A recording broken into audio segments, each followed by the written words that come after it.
जय जय श्री राधे।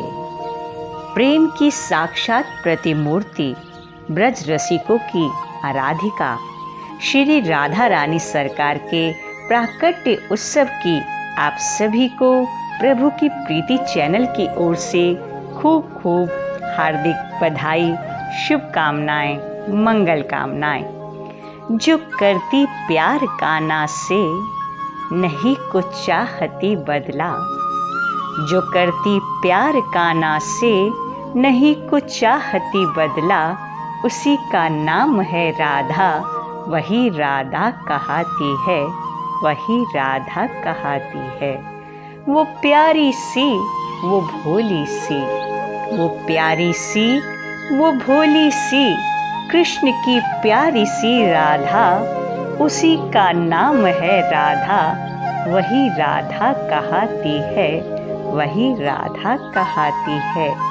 नहीं वो दो हैं दोनों एक, नहीं वो दो हैं दोनों एक, कृष्ण में राधा, राधा कृष्ण, कृष्ण में राधा, राधा कृष्ण, राधा कृष्ण, राधा कृष्ण। जी हाँ मित्रों, परम पुण्य शुभ अवसर राधा अष्टमी का शुभ अवसर। हिंदू धर्म में राधा अष्टमी पर्व का बेहद खास महत्व है। यह पर्व जन्माष्टमी के 15 दिन बाद राधा रानी के प्राकट्य उत्सव जन्मोत्सव के रूप में मनाया जाता है। भाद्रपद मास के शुक्ल पक्ष की अष्टमी तिथि पर राधा अष्टमी का पर्व मनाया जाता है। धार्मिक मान्यता है कि जन्माष्टमी व्रत तभी फलदायी होता है जब राधा अष्टमी के दिन राधा रानी की पूजा की जाती है और व्रत धारण किया जाता है। इस बार राधा अष्टमी कब है, इसकी पूजा विधि और महत्व क्या है, आइए जानते हैं। हिंदू पंचांग के अनुसार बार अष्टमी 2 दिन पड़ रही है। भाद्रपद शुक्ल पक्ष की अष्टमी तिथि 3 और 4 सितंबर दोनों ही दिन है। ऐसे में राधा अष्टमी की सही तिथि को लेकर संशय की स्थिति बनी हुई है। पंचांग के अनुसार अष्टमी तिथि 3 सितंबर को दोपहर 12:25 से शुरू हो रही है, जबकि अष्टमी तिथि का समापन 4 सितंबर को सुबह 10:40 पर होगा। ऐसे में उदया तिथि की मान्यता के अनुसार राधा अष्टमी का व्रत 4 सितंबर 2022 को ही रखा जाएगा। श्री राधा रानी गोलोक से पृथ्वी लोक पर किस प्रकार प्रकट हुई, इसके पीछे बड़ी ही रोचक प्रचलित कथा है। आइए हम श्रवण करते हैं। श्री राधा रानी श्री कृष्ण के साथ गोलोक में निवास करती थी।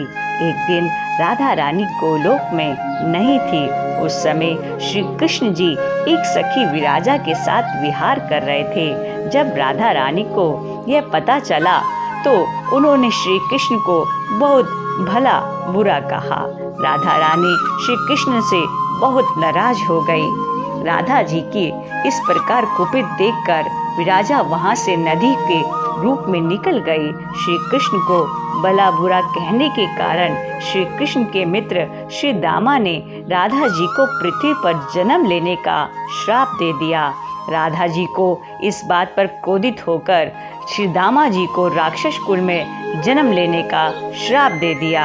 राधा जी के श्राप से श्री दामा शंखचूड़ राक्षस के रूप में जन्म लिया और श्री दामा ने जो आगे जाकर भगवान विष्णु का परम भक्त बना। श्री दामा के श्राप के कारण राधा जी ने पृथ्वी पर वृषभानु के घर में उनकी पुत्री के रूप में जन्म लिया। वृषभानुपुरी के उदार राजा थे। वृषभानु महाकुल में जन्मे थे। चारों वेदों और पुराणों का संपूर्ण ज्ञान था उन्हें। वह 8 सिद्धियों से युक्त थे। श्रीमान धनी उदार चित्तता थे। वे संयमी कुली सदाचार से युक्त और भगवान विष्णु के आराधक थे। उनकी भार्या श्री कीर्तिधा थी। वह रूप सौंदर्य में श्रेष्ठ थी और महाकुल में उत्पन्न हुई थी। वह सर्वगुण संपन्न और माँ लक्ष्मी की तरह पतिव्रता स्त्री थी। राधा जी वृषभानु और श्री कीर्तिधा की पुत्री के रूप में अवतरित हुई, ना कि उनकी कुख से जन्म लिया।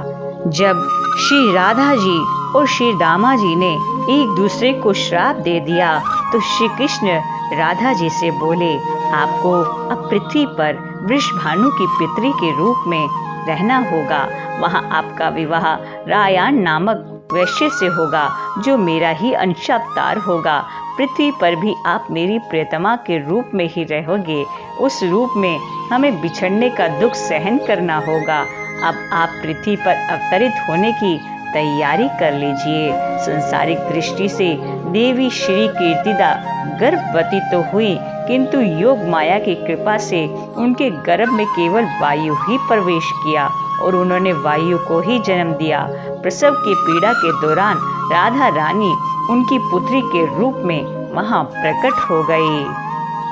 जिस दिन राधा जी प्रकट हुई वह भाद्रपद शुक्ल अष्टमी का दिन था, इसलिए भाद्रपद शुक्ल अष्टमी को राधा अष्टमी के रूप में जाना जाता है। इस दिन भगवान श्री कृष्ण और राधा रानी की पूजा की जाती है। स्कंद पुराण के अनुसार श्री राधा रानी श्री कृष्ण की आत्मा है। इसी कारण भक्तजन सीधी सादी भाषा में उन्हें राधा रमण कहकर पुकारते हैं। पद्म पुराण में परमानंद रस को ही राधा कृष्ण का युगल स्वरूप माना गया है। इनकी आराधना के बिना जीव परमानंद का अनुभव नहीं कर सकता। भविष्य पुराण और गर्ग संहिता के अनुसार द्वापर युग में जब भगवान श्री कृष्ण पृथ्वी पर अवतरित हुए तब भाद्रपद मास के शुक्ल पक्ष की अष्टमी के दिन महाराज वृषभानु की पत्नी कीर्ति के यहाँ भगवती राधा अवतरित हुई।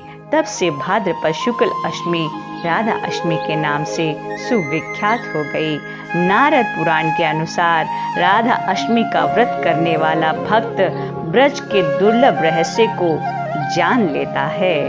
श्री राधा मेरी स्वामिनी और मैं राधे जी को दास,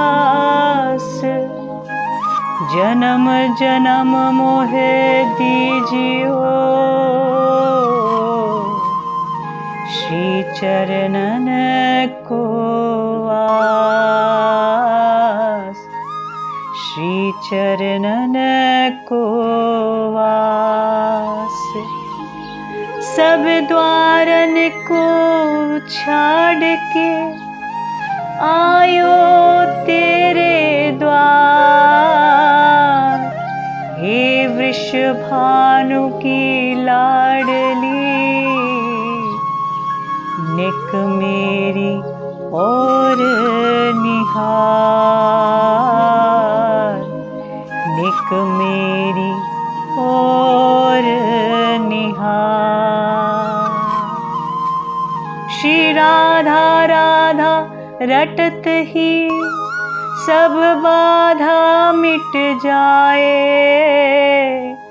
कोटि जन्म की आपदा श्री राधा नाम ते जाए, श्री राधा नाम ते जाए। श्री वृंदावन के वृक्ष को मर्म न जाने कोई,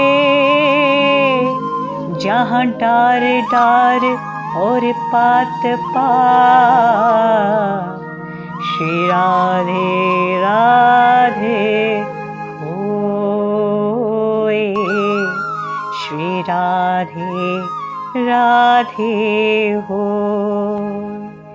जीवन प्राण अब बन रहो नवल प्रिया सुख धाम, ब्रज वृंदावन स्वामिनी ललितादिक अभिराम, ललितादिक अभिराम। नाम महाधन है अपनो, नहीं दूसरी संपत्ति और कमानी, छोड़ अटारी अटा जग की,